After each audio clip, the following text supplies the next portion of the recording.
90.1. Com a melhor qualidade sonora. Alô, alô, torcedor! A partir de agora, você vai ficar sabendo tudo sobre o esporte. Estamos iniciando Cultura nos Esportes. Todos os detalhes dos principais eventos esportivos, com destaque ao esporte amador.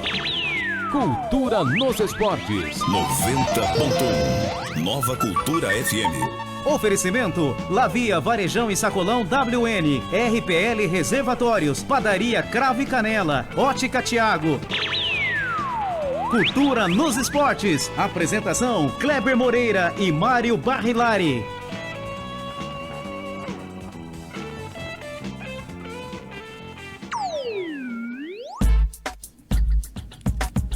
Muito boa noite, desportistas. Hoje, segunda-feira, dia 3 de março, segunda-feira de carnaval, e nós estamos aqui para mais uma jornada esportiva. Muito obrigado, Deus, por mais essa jornada esportiva aqui pela 90.1, a Nova Cultura, pelas redes sociais, Facebook, YouTube e no seu celular na 90.1. Muito obrigado pelo carinho da sua audiência. Hoje recebendo esse ícone, essa sensação da nossa cidade. Tem muita história, é um patrimônio municipal já, muita história em todos os departamentos, todos os setores, todos os segmentos da nossa cidade. Muito obrigado pela sua presença e muito boa noite, José Augusto Nascimbem. Boa noite, Kleber, e boa noite ao Gema, que está no comando, e a todos os seus ouvintes, que são muitos, e os telespectadores que também estão nos assistindo. Estou à disposição e obrigado pelo convite. Muito bacana estar conversando com você, a gente que gosta da comunicação, a gente que gosta da propaganda, do marketing, da história, a gente que é saudosista, inclusive a gente acompanha o seu canal no YouTube, que só traz coisa bacana da cidade, da região também, mas de Monte Alto, que a gente ama, que a gente gosta demais, nascemos, crescemos, construímos a nossa história aqui, estamos aqui, criando os nossos filhos, deixando nossas raízes e nossas marcas aqui nessa terra abençoada, Monte Alto.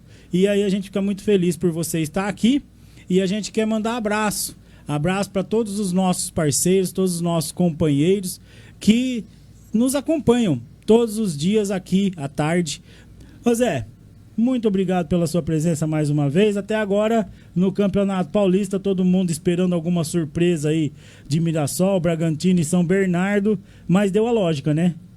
Com certeza. Por enquanto a lógica, e eu acho que também dá a lógica hoje, porque o Novo Horizontino dificilmente acho que supera o São Paulo. Há vias normais essa lógica, né? E para mim é um prazer retornar à Rádio Cultura, onde sempre sou muito bem recebido por todos. 2 passagens pela Rádio Cultura, uma na época plantão esportivo, na década de 80, 3 anos, na época do segundo MAC. Olha que bacana. E depois voltei novamente, já não tinha mais um MAC, mas aí como repórter, né? Que também na primeira passagem eu também trabalhei como repórter, principalmente para os programas, principalmente quando vinham os artistas, nós entrevistávamos a pedido aí, vinha para os programas, e impulsionado muito pelos locutores do passado. Eu estive na Rádio Cultura a convite, na época, do seu pai. Olha que bacana. João Moreira Filho. Eu estudava em Jabuticabal, estava fazendo o estágio na Rádio Clube, através do Paulo Barroso. Fiquei um período fazendo estágio lá. Que bom, que bacana. Eu cursava Educação Física, sou da 2ª turma da Moura Lacerda, né? E o Paulo Barroso passou por Monte Alto, estava lá como comentarista. Carmo Leonildo era o narrador oficial. O Carmo de Jabuticabal. Ele é um dos nossos líderes do cursilho ali em Jabuticabal. É uma pessoa sensacional. Que vozeirão, hein, Zé? E na época tinha o Mutuca como repórter. Meu sonho sempre foi ser repórter de campo, né? Repórter em si, né? E o Ailton Barbosa, que era o plantonista da época da Rádio Clube PRA 7. E naquela época, cursando Educação Física, né? Ficava só no estágio, porque não tinha, a equipe estava montada lá em Jabuticabal, eles disputavam a 2ª divisão. Então, quando tinha o jogo em Jabuticabal, eu ia lá, fazia minhas participações e tal. E de repente, esperando uma oportunidade. E aí formaram novamente o segundo MAC. E quem era professor lá em Jaboticabal, Paulinho Sudano, saudoso, e o Chico Oliveira. E o Chico Oliveira, na oportunidade, veio integrar a Rádio Cultura, né? Então, o narrador oficial da época era Paulinho Pessoa, Paulo Sérgio Pessoa. O Chico Oliveira era o comentarista, seu pai é o repórter e eu fazia o plantão esportivo. Isso aconteceu por 3 anos consecutivos. E aí, depois, com o nascimento do segundo filho, aí precisei me ausentar, né? E depois de algum tempo eu retornei, já formado em educação física, sempre gostei da parte esportiva, né? E nós fizemos aí grandes jornadas. Apresentei este programa que você apresenta aqui por muitas vezes, na ausência do seu pai. Que bacana. Por motivo de festas, né? Por motivos particulares, de repente, com São Balanço, né? Então ele se ausentava de Augusto, joia. Cobre eu lá. Aí eu saía da empresa que eu trabalhava, né? E vinha já diretamente para preparar, porque naquela época era muito difícil, não tinha internet, não tinha celular. Eu lembro. Era jornal, era o pessoal que encaminhava cartas e o programa... Os jogos amadores, né? Tudo por carta. Era o Cultura nos Esportes, João Moreira, que marcava esses jogos. Eu lembro que eu era pequeno, Zé. 7, 8, 9, 10 aninhos. E eu vinha na rádio. A rádio era ali atrás da Farmácia da Escada. Justamente. Eu conhecia a Rádio Cultura ali na esquina do campo. Herculano Livramento 181 foi quando eu já vim para a Rádio Cultura, né? Isso, eu conhecia ali, na parte de baixo ali, que tinha o hotel também, ali onde é o RH Seguros hoje. Foi ali que eu conheci. Depois ela veio ali para aquela porta, atrás da Farmácia da Escada, na rua Herculano do Livramento. E ali eu conheci também, é muito bacana, tem muita história.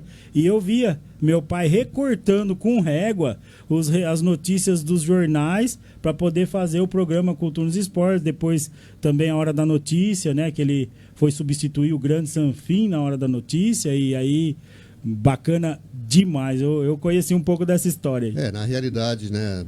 Naquela oportunidade... Seu pai trabalhava em outro trabalho, depois ele veio, hoje ele é exclusivo da Rádio Cultura, né?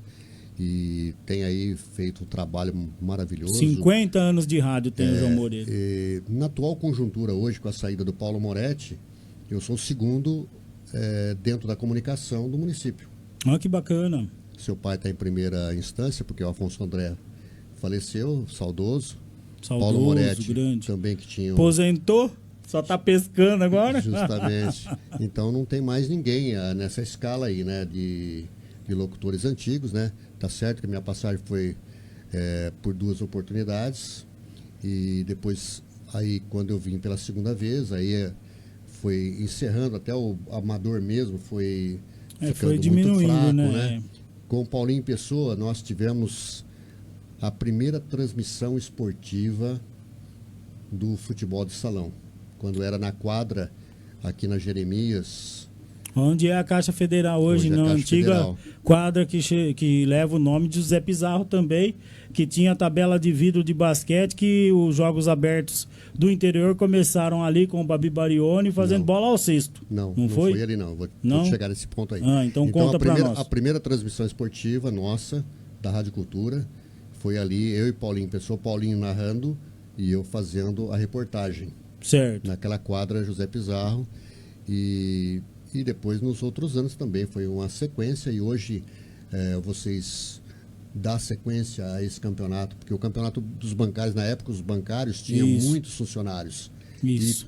E muitas vezes os bancários contratavam jogadores para trabalhar e ao mesmo tempo para jogar nas equipes. Exatamente, né? Contratava os bons jogadores para fazer parte do grupo de funcionários. Unibanco, Itaú, Bradesco, todos esses bancos aí mais tradicionais, e esses bancos sempre chegavam nas finais. Cominde tinha na época, Tinha muito banco, Banespa, né? E os bons jogadores eram contratados por esses bancos para ajudar ali, aprender alguns serviços, para depois, porque para você jogar no campeonato dos bancários, você tinha que ser funcionário de alguma agência.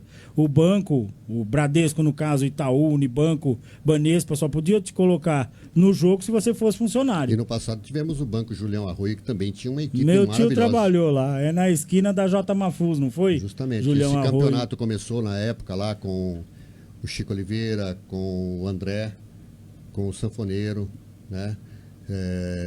Deve ter mais alguém ainda também que fez parte daquele início desse campeonato dos bancários na época, né?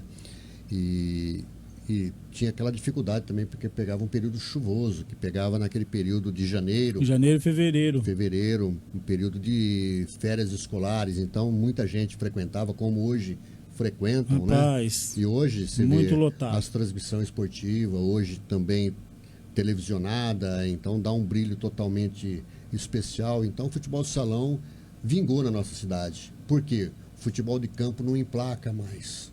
Ele não tem mais. Nós tivemos 3 MACs e não dá sequência, né? Não tem mais condições. Nós tivemos grandes times amadores, hein, Zé? Muito. Constrular, JL, JN, ali... Teve Caxias, Colorado, Teve o Botafogo. Paulista, teve muita gente, Anhumas, Barreiro, Água Limpa, nossa, Constrular, Cruzeirinho da Vila Pires. muitos times muito bons, eu lembro, era criança nessa época, 10, 12 aninhos aí, Acompanhei na tudo década isso aí. de 80, Você sabe que isso. eu já disputei um campeonato amador? Jogando? Jogando, mas não jogava nada. Não. Era reserva, cara. Olha que bacana, que time você jogou? Joguei na Indoma. Eu Na trabalhava lá na Indoma, olha aí a Indoma. Devia estar lá com a faixa de 19 anos. Corria bastante, mas futebol não deu. Nada. Aí eu falei, meu negócio é ir pro rádio mesmo. Pra né? comunicação. Pra É igual o meu. que é a melhor saída. Você falou dos Jogos Abertos, que é um marco da nossa Isso, cidade, conta pra né? nós onde foi esses Jogos Abertos que o Babi Barioni começou aqui em Monte Alto. Onde foi a primeira bola ao cesto, 1960 e alguma coisa? Na casa onde morou o Dr. Antônio Maza, saudoso. Doutor Antônio Maza. Inclusive eu tenho uma A reportagem. quadra era ali. Tem uma reportagem com ele, feito na casa, e ele indicando, aqui começou os Jogos Abertos do interior. Na época não era basquete, era E bola ao onde era cesto. essa casa? Aqui subindo Na Antônio Prado? na Antônio Prado. Que bacana. Foi ali. E ali era a quadra municipal. Ali era uma quadra, da qual era de saibro, né? E De saibro? De saibro ainda na época. O Babi Barioni, a história dele é incrível, né?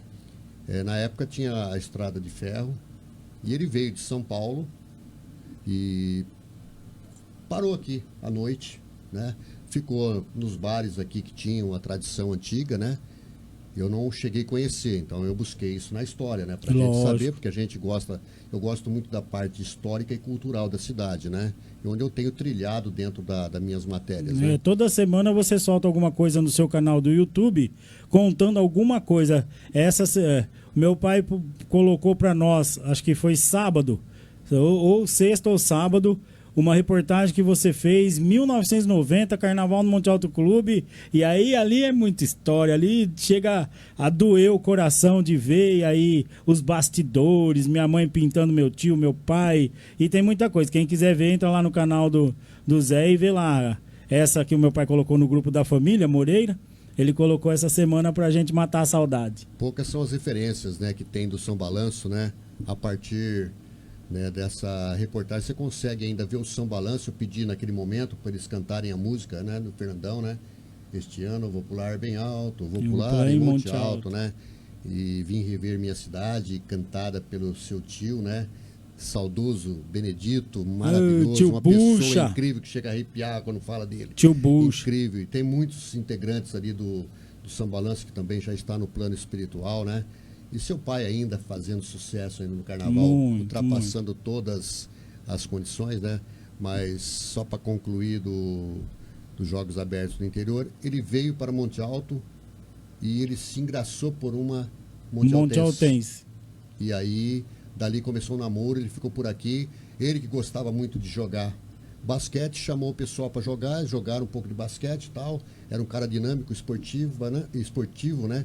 E aí resolveu fazer um um campeonato, da qual ele chamou 6 equipes, que naquele ano o Monte Alto jogou, foi acho que um ano que foi de glória, em 1936. 36. Isso. Teve Campinas, teve várias cidades aí, e pela única vez uma cidade de fora do estado de São Paulo que ganhou, que foi Uberaba. Olha aí. Ou Uberlândia, um negócio assim. E foi o único que teve em Monte Alto. Depois ele foi para outras cidades e ganhou a maior competição da América Latina. Os Jogos Abertos do Interior nasceram aqui em Monte Alto em 1936 com o saudoso Babi Barioni, que leva o nome do nosso complexo esportivo Babi Barioni lá em cima, né? E é bacana demais essa história. Eu, Kleber Moreira, como não via essa reportagem do Zé Augusto, sempre acreditei que esses Jogos Abertos de 1933 havia acontecido, 36, haviam acontecido ali na antiga quadra do Zé Pizarro, mas isso aí, a quadra é da década de 60, 70 já, foi na Antônio Prado, na casa, né, que foi do doutor Antônio Maza, que foi prefeito de Monte Alto, inclusive também, doutor Antônio Maza. Olha que bacana, um pouco da nossa história, falando do esporte, dos Jogos Abertos do Interior, que se tornaram hoje a maior competição esportiva da América Latina, nasceram aqui. Quem sabe? Já já nós vamos falar muito mais com o Zé Augusto, como ele está vendo o esporte montealtense, como ele vê tudo que está acontecendo e quem ele acha que vai ser o campeão paulista. E se o Palmeiras traz... Ele é São Paulino, mas ele vai falar como um repórter, um comentarista esportivo hoje.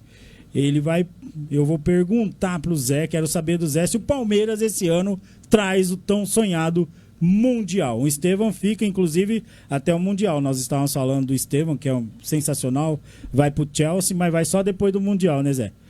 Vamos agradecer os nossos parceiros, pessoal que está conosco desde quando nós voltamos nessa segunda vez aqui, nessa segunda passagem pelo Cultura nos Esportes, 4 de novembro do ano passado. Pessoal que está aí conosco, acreditando no nosso trabalho. Sai daí não, que a gente volta já. Cultura nos Esportes.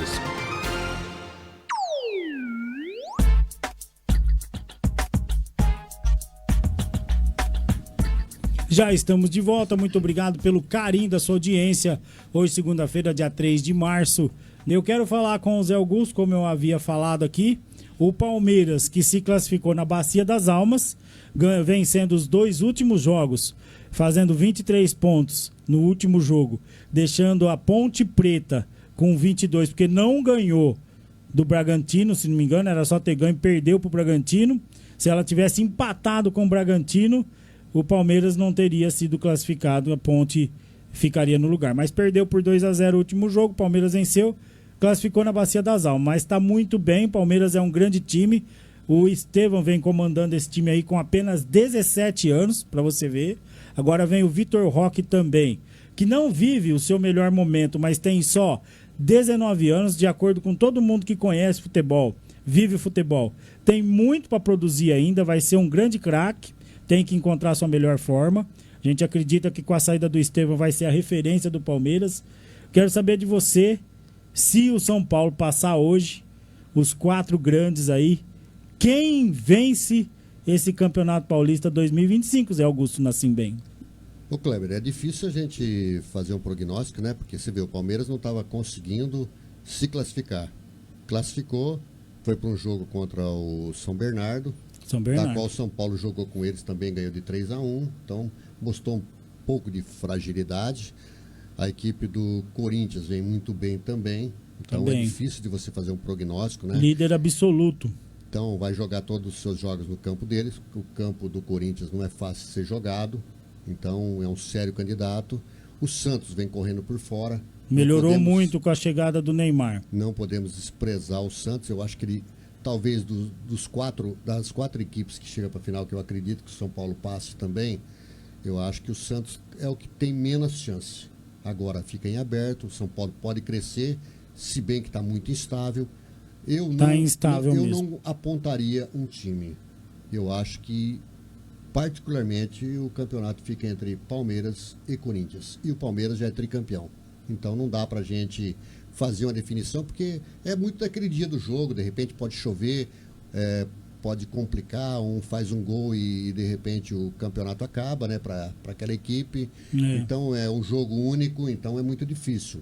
Agora, por isso que eu te falo que o Corinthians vai disputar, se ele passar, ele vai disputar todos os jogos no campo dele. No campo então, dele. A chance maior, em primeira instância, seria o time do Corinthians ser campeão. Em segunda instância, eu acho que o Palmeiras, porque se o Corinthians sair fora por algum motivo, o Palmeiras vai disputar todos os jogos no campo dele.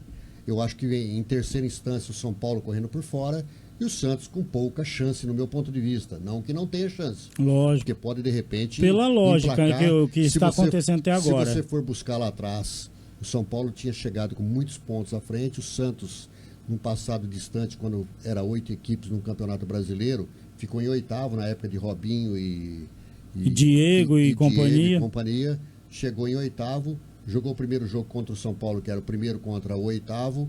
Naquele jogo, a equipe do Santos ganhou por 2-0.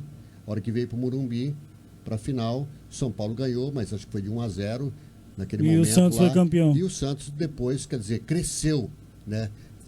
Foi passando de fase, cresceu muito em cima, e foi naquele campeonato, se eu não me engano, que o Robinho deu aquela pedalada e conseguiu...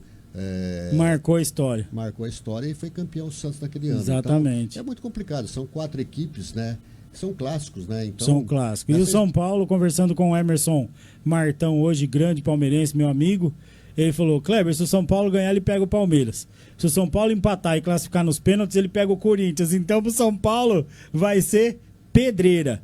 Eu vejo o São Paulo um time muito estável. Para mim, os dois favoritos ao título são Corinthians e Palmeiras, e nessa sequência, Corinthians e Palmeiras, os dois favoritos aí ao título paulista. E o São Paulo tem que melhorar muito ainda. Tem uma grande equipe. Achar o seu jogo. Tem uma grande equipe, mas eu acho que um dos problemas do São Paulo é não pagar em dia. Tem um grande elenco, mas se não pagar, não mostrar a condição financeira para os jogadores ali. A falta de gestão do São Paulo, mais uma vez, está acabando, porque o Lucas Moura veio depois do jogo aí que classificou o São Paulo para esse jogo de hoje contra o Novo Horizontino. O Lucas Moura veio falar porque foi perguntado, né, que o atraso de salário não influencia em nada nas partidas, no desempenho dos jogadores, mas influencia sim, Zé. Você imagina, você que está aí do meu lado, você trabalha numa empresa e a empresa fica 4 meses sem te pagar, você fica 4 meses sem receber. Você tem que usar suas reservas. O São Paulo não paga seus jogadores desde novembro. Não pagou novembro, não pagou dezembro. Dezembro é final de ano. Não pagou 13º, direito de imagem, luva, nada. Não pagou janeiro e não pagou fevereiro. Então, são 4 meses sem receber um tostão. Influencia muito essa crise financeira no São Paulo. Mas por que o Palmeiras está dando certo? Porque paga em dia. E o Palmeiras tem um superávit mensal, né, Zé? De mais de 200 milhões por mês, o Palmeiras tem um superávit. E o Corinthians, que também deve muito. O Corinthians também tem um problema sério financeiro, mas paga em dia. Vai lá, desbloqueia esses milhões aqui, paga os jogadores, mas eu acho que vai lá, desbloqueia. Eu acho que é muito também em função da torcida, né? Uma torcida muito exigente, né? E o que acontece com o São Paulo? Se o time vai bem, a torcida vai assistir os jogos. E se não está bem, ela se afasta. Júlio Casares está fazendo, na minha opinião, uma péssima gestão. Se for verdade o que eu comentei aqui com o Mário sexta-feira, que saiu uma reportagem que o Zubeldia só não será desligado do São Paulo. Isso foi um comentarista esportivo que soltou. Que ele tem informações de dentro de São Paulo, de diretores do São Paulo, que se o São Paulo não for campeão paulista, manda o Zubeldia embora, e o próximo técnico que o São Paulo está conversando é o Fernando Diniz, porque tem acerto com o empresário dele, que é o mesmo empresário que está com o Corinthians na justiça para receber um monte de grana. Agora, você acha que isso pode vazar para a imprensa? Que clima tem para trabalhar? O Zubeldia ganha hoje 1.200.000 por mês no São Paulo. Não consegue encontrar uma forma de jogo. Para mim, ele mexe errado no time, ele não faz o time rodar como pode, quer inventar demais em alguns momentos. Não está bem, mas não é culpa dele. Para mim, a falta de um melhor futebol no São Paulo é gestão é financeira, é extracampo, o Zé, não é no campo. Mas tudo bem, eu acho que não é o problema técnico do São Paulo. Também porque o técnico acho. ruim não é. Não. Porque deu muito trabalho para buscar ele, né? E colocar ele na sequência ali e tal. Ele fez o que foi possível. Se você pegar fez um bom trabalho. Os resultados deles são favoráveis. São bons. O Campeonato Paulista, para mim, foi no passado um campeonato mais assim disputado, glamouroso, mais isso. Glamouroso. É. Mas hoje, quer dizer, até o próprio Abel... É uma pré-temporada, né, Zé? Até o próprio Abel, esses dias mesmo, estava falando que quem tem que ganhar isso aí, quem está merecendo ganhar, quem está precisando de ganhar é Santos e o Corinthians. O Palmeiras não tem essa necessidade, uma que é tricampeão. Então, você vê que... Ele vê que nesse momento, para ele, para o Abel Ferreira, Santos e Corinthians teriam a maior necessidade de vencer o Paulista para dar uma estabilizada, para começar bem o ano. Palmeiras não precisa e na visão dele São Paulo também não tem essa necessidade. Então, se você não pegar um time hoje e ter equilíbrio financeiro, eu acho que hoje uma das saídas é a SAF. Não tem condições. Agora, eu acho que se vazou essa informação, e ela vem proposital. Entendendo um pouquinho de bastidores de esporte, eu trabalhava muito na época, nós chegávamos para fazer as reportagens do segundo MAC. A gente via muitas coisas, mas você não podia falar nada daquela época, né? Não podia falar nada do que acontecia, porque o que acontece? Depois o cara não te dá mais entrevista. Então eles chegavam ao repórter, o que você viu aqui, você viu, o que você escutou. E não pode falar. Senão não te encho a latinha, o que é? Não te dou entrevista. Então você tinha que ser cauteloso. Apesar de pouca idade, pouca experiência, mas você tem que ter aquele jogo de cintura. Então, com essa situação do Diniz, quer dizer, essa expiação que existe, essa situação, de repente, solta para ver o que dá. Então, aí o que acontece? A maior parte dos torcedores não são favoráveis. Mas já escutei, já verifiquei aí que pode ser o Renato Gaúcho, apesar de não ter praia em São Paulo, mas ele poderia vir dirigir São Paulo. Não tem o perfil. Eu sou um pouquinho mais conservador. Eu acho que, se tiver que trocar técnico, um cara que não trabalhou no São Paulo aí, trabalhou em todas as equipes, tem muita gente contrário a essa ideia que eu tenho. Mas é um cara que, de repente, tem muita carta na manga ainda para mostrar. Eu sei que ele é problemático, ele para pegar a equipe, dirigir, ele divide muito e tal. Mas eu ainda apostaria no Luxemburgo. Eu gosto do Luxemburgo. Dentre todos esses nomes que estão aí circulando, para mim também eu apostaria no Luxemburgo. Eu gosto do jeito polêmico do Luxemburgo, o jeito verdadeiro dele. Inclusive, ele está levantando a polêmica que a qualidade do futebol brasileiro diminuiu bastante, porque na época, anos 70, 80, os caras jogavam em terrão, arrancavam a tampa do dedo, os CTs não eram todos luxuosos. Hoje, o cara com 10 anos já é tratado como estrela. Nós vamos rodar. A Gema tá aqui, faz meia hora mandando rodar. O moleque é tratado como estrela. É tudo estrelinha, é tudo chinelinho. Aqueles molequinhos que andam assim, ó, igual jogador. Então, ele bate muito em cima disso aí. Que a qualidade, a magia, o drible, tudo isso mudou muito porque tá muito estilizado, assim, tá muito alto o nível desde as categorias de base, que precisava voltar lá pro terrão, para aquela época que jogava 100 grama, que não tinha chuteira, que brincava na rua. Mas nós vamos falar disso aí já. Mas só para finalizar, antes de ir pro comercial, primeiro, eu gosto do Luxemburgo. É um estrategista. Muito. E a gente não tem muito estrategista hoje. São os inventores aí que jogam, E, como o São Paulo tá precisando de ter projeto. Projeto. Ele é um cara projeto, professor. Tem projeto aí e de repente pode dar certo. Porque todas as equipes que ele passou, ele foi campeão. Inclusive no Bragantino. Bragantino foi onde ele começou na década de 90 e levou o Bragantino a ser campeão brasileiro. Foi ou não foi? Projetou ele pro... Projetou ele E eu quero saber do Zé Augusto Nascimbem como ele vê a nova gestão do CAT, que o ano passado era pro CAT ter subido. Na última rodada eu tenho informações que o presidente chegou lá e falou, não vençam o jogo, que eu não tenho condições de manter vocês na A3. E o CAT perdeu o jogo a pedido do antigo presidente. Tem uma nova gestão hoje, o CAT está muito bem. Já nós vamos falar, inclusive, da vitória do CAT e o próximo jogo do CAT, que é sábado. Quero saber como o Zé Augusto vê o nosso querido CAT. Sai daí não, que a gente volta já. Cultura nos esportes. Já estamos de volta hoje, segunda-feira de carnaval, dia 3 de março, recebendo nosso amigo, nosso querido ícone montealtense, José Augusto Nascimbem. Tem muita história, precisaria de uns 30 programas. Ele vai vir aqui, uma próxima oportunidade, né? E nós estaremos conversando. Eu quero saber do Zé, não vai ser hoje que ele vai falar isso, a respeito da opinião dele, a respeito do nosso querido Edmar Morgado, nosso estádio ali na Jeremias, na Florindo Sestari, no centro da cidade. Se ele é a favor que venda e leve todo o dinheiro pro Babi Barione, faça um complexo esportivo melhor e maior lá. O que ele acha que deve ser feito com o Edmar Morgado.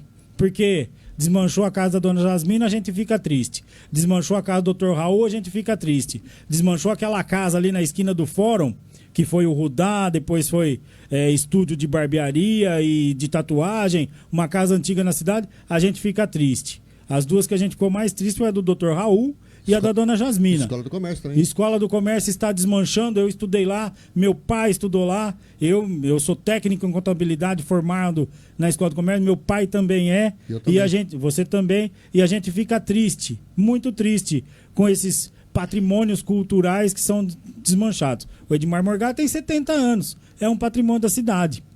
O que você pensa? Ele vai falar um programa exclusivo a respeito dessas praças esportivas aqui em Monte Alto, para trazer, quem sabe num futuro, o esporte profissional para cá. Mas como eu havia falado antes do intervalo, o CAT venceu o Voicing por 2-0, um ótimo placar, chega aos 20 pontos na A4, está ali em terceiro, quarto lugar, se mantendo para classificar entre os 8, e ele volta a campo, o Leão volta a campo no próximo sábado, fora de casa, em São Carlos, contra o Grêmio São Carlense. Boa sorte pro CAT, e eu quero saber de você, é uma gestão jovem, eu conheci o presidente, o diretor de futebol, são garotos ainda na fase de 30 anos, a gente pode chamar de garoto, porque eu já vou fazer 51, você tem lá seus 60 e poucos.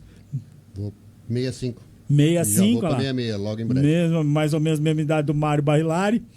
Da qual mando um abraço a ele. Mário, grande amigo. Grande Mário Barilari. Tá cuidando da dona Marlene aí. Uma família tradicional do esporte de Monte Alto. Foi o que devemos muito a ele. E você falou do Amador, não podemos esquecer do União Esportiva Montealtense, principalmente quem dirigia o pai dele, da qual tinha o tio, que era o seu Roberto Barilari. O Roberto Barilari, o técnico. O Nego Barilari. Zagueiro central era o tio dele. E no meio de campo, Bolacha. Olha aí. Só felicidade. Clássico, hein? Não tinha pra ninguém. Bacana demais. Grande abraço, Mário, dona Marlene. Curte aí esses dias que vocês estão passeando aí. A Marlene revendo a família dela. E nós estamos aqui fazendo o Cultura nos Esportes. Como você vê essa nova gestão do CAT aí, que tem um maravilhoso campo, uma maravilhosa estrutura na formação de atletas, inclusive? Com certeza. Foi construído esse estádio em 90 dias. O Taquarão? Taquarão foi em 90 dias. Quando eles subiram, ele foi construído em forma recorde em 90 dias. Meu com a ajuda Deus. da população e da prefeitura. E com detalhe, o estádio anterior, da qual o MAC jogou lá, onde eu fui lá também, junto com o Paulinho Pessoa, com seu pai, num jogo lá de transmissão, o Antônio Stort está preservado. O estádio Dr. Edmar Morgado deve ser preservado, não só preservado, mas também ser um patrimônio da cidade tombado. E você vai fazer o programa posteriormente sobre esse detalhe, e eu vou bater em cima e mostrar quem jogou nesse estádio aqui para ver a tradição e que a gente não pode jogar isso na lata do lixo. Falando sobre CAT. O CAT tem tradição, desceu, subiu, né, até chegar no topo máximo, sempre teve excelentes equipes, tá? Onde ele chegou, galgou a primeira divisão. Eu estive lá com meu pai fazendo reportagem. Tem hora do Brasil hoje? Hoje é segundo de carnaval, não vão tocar. Até 7h30. Tem um campo excepcional, tem agora uma diretoria jovem. Lamentavelmente, né, como você comentou, que essa equipe poderia ter subido, não subiu, mas fazer o quê? Esperamos que ela venha galgar novos tipos de conquista para nós termos essa praça e ter equipes para nós disputarmos. Obrigado pelo convite. Muito obrigado pela sua presença. Obrigado, Gema. Até amanhã, se Deus quiser, e aquele abraço. Obrigado, Zé. Tudo de bom. Agora você está bem informado sobre o esporte.